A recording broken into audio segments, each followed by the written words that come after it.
Assalamualaikum warahmatullahi wabarakatuh. Selamat sore, salam sejahtera untuk kita semua.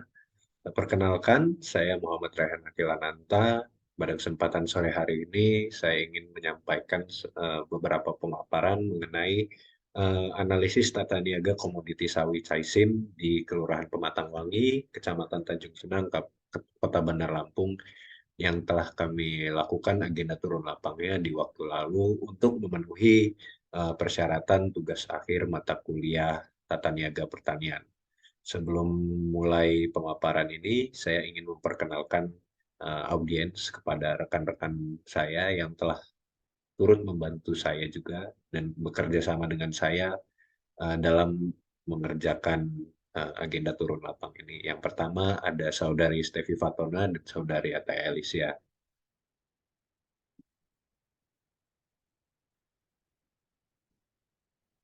Untuk materi yang pertama mengenai latar belakang dari uh, agenda turun lapang kami akan disampaikan oleh Saudari Ataya.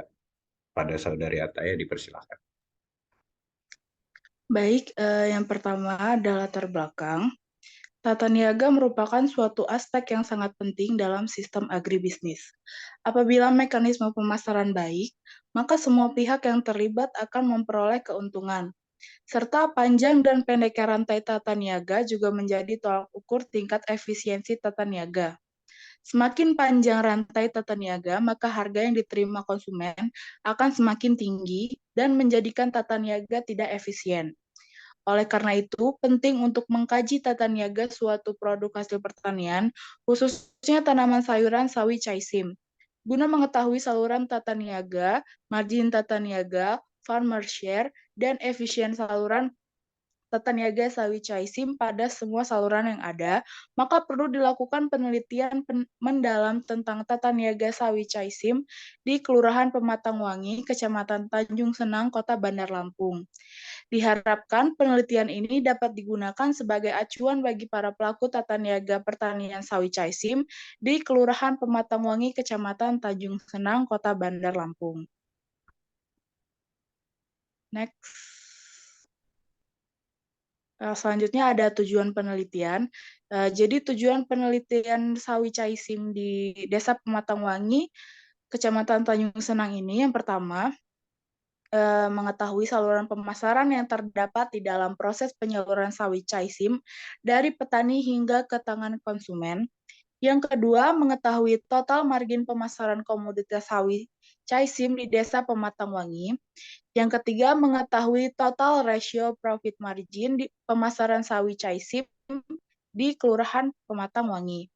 Yang keempat, mengetahui nilai produsen share komoditas sawi Caisim di Kelurahan Pematangwangi. Next. Selanjutnya ada manfaat penelitian. Yang pertama itu melengkapi tugas mata kuliah tata niaga pertanian. Yang kedua, memberikan informasi terkait saluran pemasaran komoditas sawi Caisim di Desa Pematangwangi. Yang ketiga, memberikan informasi mengenai total rasio profit margin pemasaran komoditas sawi Caisim.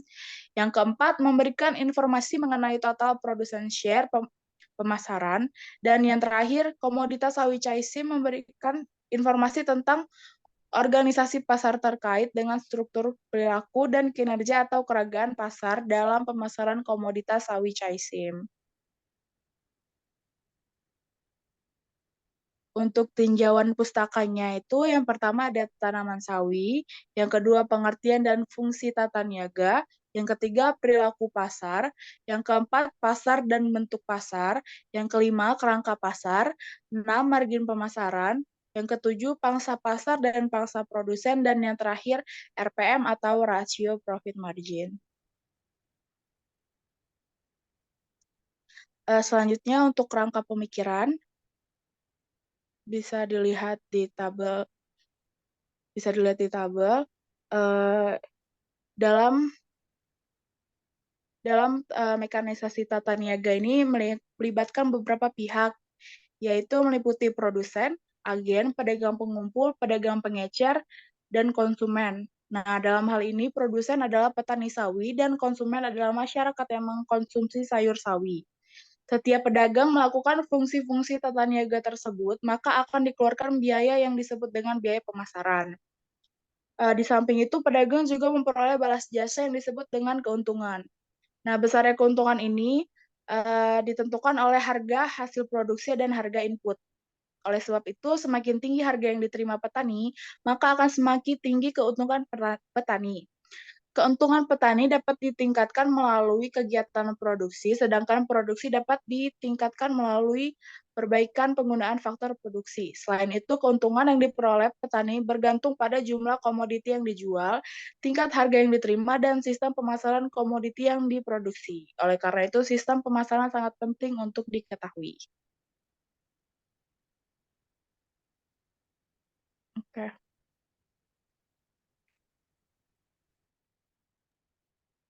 selanjutnya untuk Stepi dipersilahkan.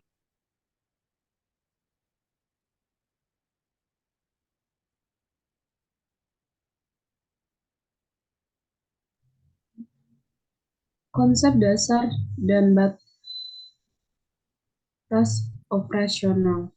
Lembaga-lembaga tata niaga dalam saluran tata niaga melakukan fungsi tata niaga yang akan membentuk beberapa alternatif saluran tata niaga yang memungkinkan terjadinya aliran produk yang berbeda-beda.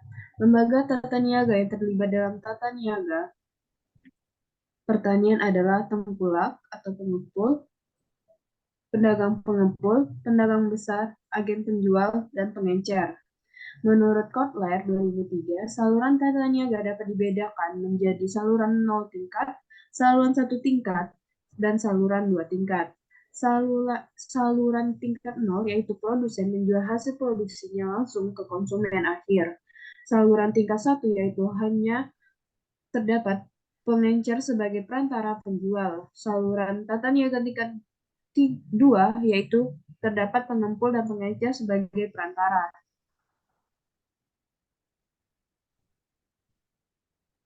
Lokasi dan waktu penelitian. Kegiatan penelitian tata niaga komoditas sawit yang kami lakukan di Kelurahan Pematangwangi, Kecamatan Tanjung Senang, Kota Bandar Lampung, Provinsi Lampung. Kegiatan penelitian tentang komoditas sawi ini dilakukan pada tanggal 10 April 2023 dilakukan pada wawancara dengan petani dan pedagang pengepul sebagai responden. Selanjutnya, pada tanggal 1 Mei 2023 dilakukan wawancara dengan pedagang pengecer yang berada di pasar. Pada tanggal 7 Mei 2023 dilakukan wawancara dengan konsumen.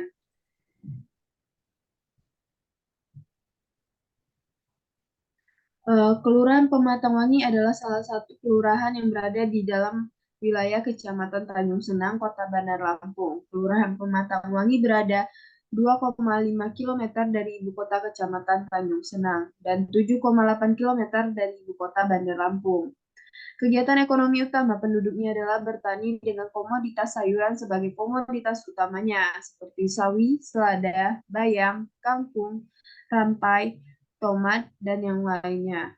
Selain petani sayuran, terdapat beberapa penduduk yang bermata pencarian sebagai pedagang, karyawan, swasta, buruh, pegawai negeri sipil, dan TNI atau Polri.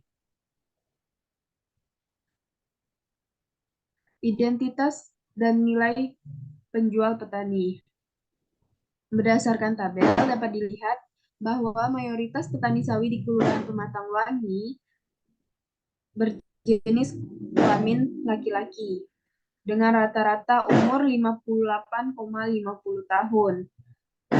Untuk pengalaman berusaha tani rata-rata yang dilakukan kurang lebih 36,5 tahun. Sehingga dapat dikatakan bahwa para petani sawi di Kelurahan Pematangwangi pada pemasaran ini memiliki pengalaman yang cukup. Next. Selanjutnya ada identitas dan nilai penjual pedagang pengepul. Di sini ada 3 responden yaitu Ibu Nisma, Bapak Musba, dan Ibu Febri Nujali. Berdasarkan tabel, dapat dilihat bahwa 3 pedagang pengumpul yang menjadi responden mayoritas berjenis kelamin perempuan dengan rata-rata berumur 43,67 tahun. Untuk volume jualnya, rata-rata menjual 3.500 ikat dengan harga jual rata-rata 8.100 sehingga mendapatkan nilai jual yaitu 28.300.000 rupiah.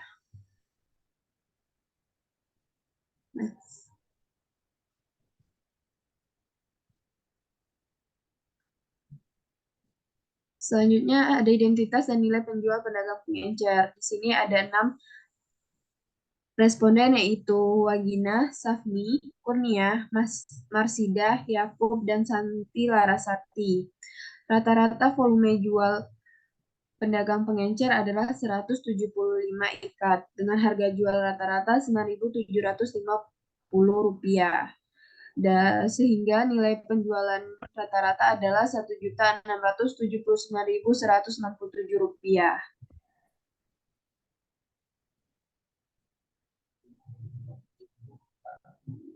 Baik, selanjutnya mengenai identitas daya beli konsumen akhir. Nah, berikut ini adalah identitas konsumen akhir yang telah kami rangkum dari agenda turun lapang kami. Yang pertama ada uh, Ibu Siti Nurhalimah dengan jumlah pembelian rata-rata sebanyak 0,7 ikat per minggu ya. Dan harga beli melalui pedagang tukang sayur yang diakui oleh responden, beliau membeli sawi caisim seharga Rp10.000 per ikat, sehingga apabila ditotal jumlah pengeluaran yang dikeluarkan oleh Ibu Siti Nurhalimah yaitu sebesar Rp7.000. Kemudian ada Ibu Kasmida yang membeli caisim rata-rata sebanyak 0,5 ikat dengan harga beli Rp9.500 dan total pengeluarannya yaitu sebesar Rp4.750 untuk membeli caisim, dan ini pengeluaran per minggu. Dan kemudian ada saudari Yana yang membeli caisim sebanyak 0,25 ikat per minggu dengan harga beli Rp10.000 dan total pengeluaran per minggu untuk membeli caisim sebesar Rp2.500. Apabila total pengeluaran per minggu tersebut jumlah, maka jumlah yang ditaksir jumlah mencapai Rp14.250 dan mencapai rata-rata Rp4.750. Kemudian berikut adalah bagan dari margin tata niaga yang telah kami analisis sebelumnya. Dapat diketahui bahwa dari pemaparan sebelumnya dapat diambil beberapa kesimpulan, yakni harga jual dari petani yaitu sebesar Rp5.917 per ikat, dan production share yang didapat oleh petani sebesar 60,20%. Kemudian ada pedagang grosir yang memiliki rincian pengeluaran sebagai berikut ini, yakni harga beli pedagang grosir, kemudian harga jual pedagang grosir ke pedagang pengecer yaitu sebesar Rp7.833. Pedagang grosir mendapatkan margin sebesar Rp1.000 per kilogramnya. Dan berikut adalah biaya-biaya yang dikeluarkan yaitu sebesar Rp47,6 per kilogram. Dan profit margin yang didapatkan oleh pedagang grosir yaitu sebesar Rp982,4. Sehingga dapat disimpulkan production share yang didapatkan oleh pedagang grosir yaitu sebesar 79,7%.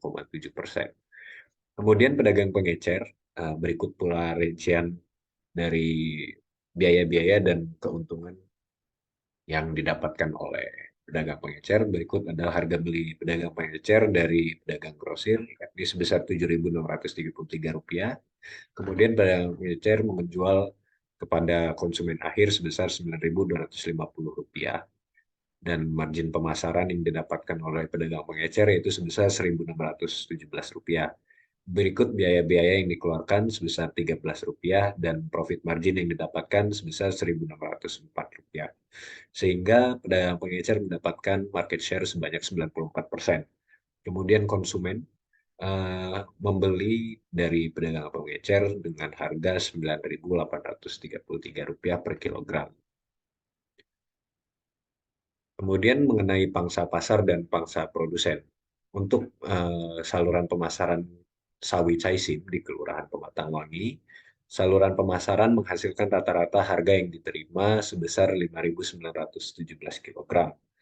Sedangkan rata-rata harga yang diterima pedagang grosir dan harus dibayarkan pedagang pengecer adalah Rp7.833 per ikat. Dan rata-rata harga yang diterima pedagang pengecer dan harus dibayarkan ke konsumen adalah Rp9.833 per ikat. Sehingga dapat diketahui bahwa pangsa produsen di Kelurahan Pematang Wangi sebesar antara petani dengan konsumen yang diperoleh sebesar 60,20%. Pedagang grosir dengan konsumen sebesar 79,70%, kemudian pedagang pengecer dengan konsumen 94,1%. Berdasarkan hasil perhitungan pangsa pasar pada tata niaga sawi saluran pemasaran ini juga dapat dikatakan sudah efisien karena terdapat nilai production share sudah berada di atas angka 50%. Kemudian mengenai RPM, struktur pemasaran dan perilaku pasar, atau dapat disimpulkan dari keseluruhan penelitian ini. Diketahui RPM atau rasio profit margin yang didapatkan pada pedagang grosir sebesar 19,99%, rasio profit margin pada pedagang pengecer ialah sebesar 122,22, sehingga apabila dijumlahkan total rasio profit margin pada saluran pemasaran komoditas sawi di Kelurahan Pematang Wangi ini RPM sebesar 142,21. Kemudian struktur pemasaran, jika dilihat dari jumlah pembeli dan penjual yang terlibat, maka pelaku pasar mengarah pada struktur pasar oligopsoni, di mana di dalamnya terdapat dua atau lebih pembeli yang menguasai pasar dalam hal penerimaan pasokan atau berperan sebagai pembeli tunggal atas barang atau jasa di dalam suatu pasar komoditas. Kemudian mengenai perilaku pasar, dalam praktiknya beberapa petani mengalami kendala dalam memasarkan produknya karena harga yang ditetapkan tidak stabil, sehingga apabila sawi sedang jatuh, harga sawi sedang jatuh, menyebabkan harga sawi dapat mencapai Rp300 per ikat. Kemudian dapat disimpulkan bahwa yang pertama, saluran pemasaran komoditas sawi di Kelurahan Pematang Wangi ini, para konsumen bebas menentukan lembaga dalam pembelian produknya. Yang kedua, total margin pemasaran pada tingkat pedagang pengumpul sebesar Rp6.833 per kilogram dan pedagang pengecer sebesar Rp7.633 per kilogram. Dan total RPM atau rasio profit margin komoditas sawi di Kelurahan Pematang Wangi yaitu sebesar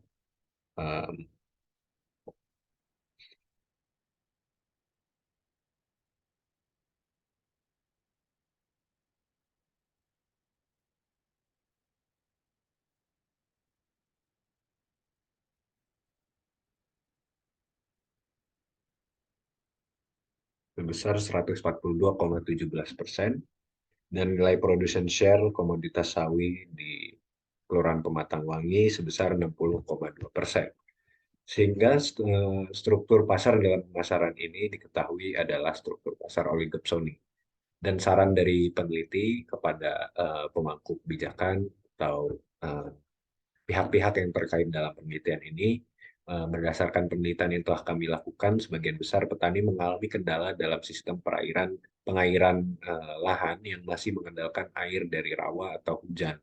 Oleh karena itu, kami menyarankan agar pemerintah dapat menyediakan sarana pengairan untuk membangun seperti saluran irigasi yang baik, sehingga kegiatan pertanian dapat berjalan dengan lancar tanpa adanya hambatan.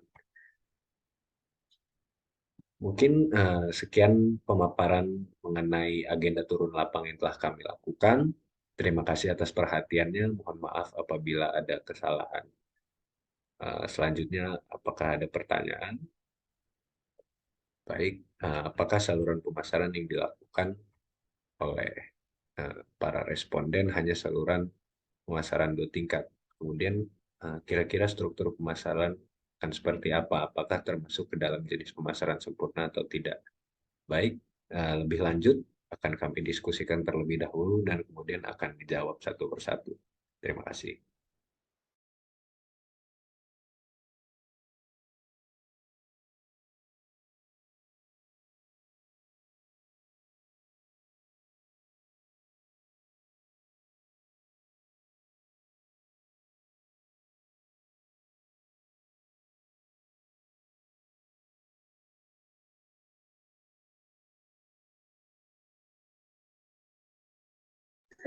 Baik, saya akan menjawab pertanyaan yang pertama. Apakah saluran pemasaran yang dilakukan oleh para responden hanya saluran pemasaran dua tingkat? Tidak. Faktanya dari semua responden ada yang melakukan pemasaran tingkat 1 dan saluran pemasaran 0 tingkat dan saluran pemasaran 1 tingkat. Yaitu pemasaran 0 tingkat yaitu dari petani langsung ke konsumennya. Dari konsumen yang kita wawancara, ada yang langsung membeli ke petani. Dan juga petani ada yang langsung menjual ke konsumen atau menggunakan saluran 1 tingkat yaitu kepada pedagang pengencer dan langsung pada konsumen. Namun, pada analisis yang kami lakukan pada saat ini hanya berfokus pada saluran pemasaran 2 tingkat, di mana yaitu dari petani langsung ke pedagang pengencer, pedagang pengepul, pedagang pengencer, dan ke konsumen. Sekian, terima kasih.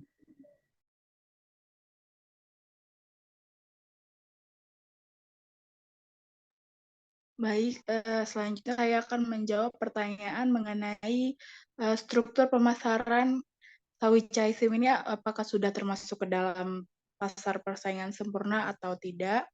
Jadi berdasarkan hasil turun lapang yang telah kami lakukan untuk pemasaran dari petani produsen ke pengumpul itu belum masuk ke dalam pasar persaingan sempurna karena di sini hanya satu pembeli dan sedangkan penjualnya banyak. Sedangkan untuk dari pengecer ke konsumen akhir itu sudah termasuk ke dalam pasar persaingan sempurna. Terima kasih.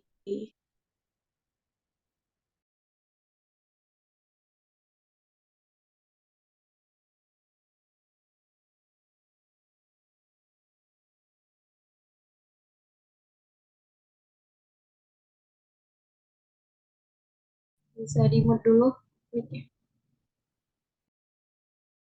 Di-unmute maksudnya. Baik, demikian mungkin jawaban-jawaban yang dapat kami sampaikan kepada pertanyaan-pertanyaan yang telah disampaikan kepada kami. Kami harap jawaban tersebut dapat memuaskan pertanyaan-pertanyaan rekan-rekan. Terima kasih atas perhatiannya. Mohon maaf apabila ada kesalahan dalam penyampaian. Kami akhiri. Wassalamualaikum warahmatullahi wabarakatuh. Selamat sore.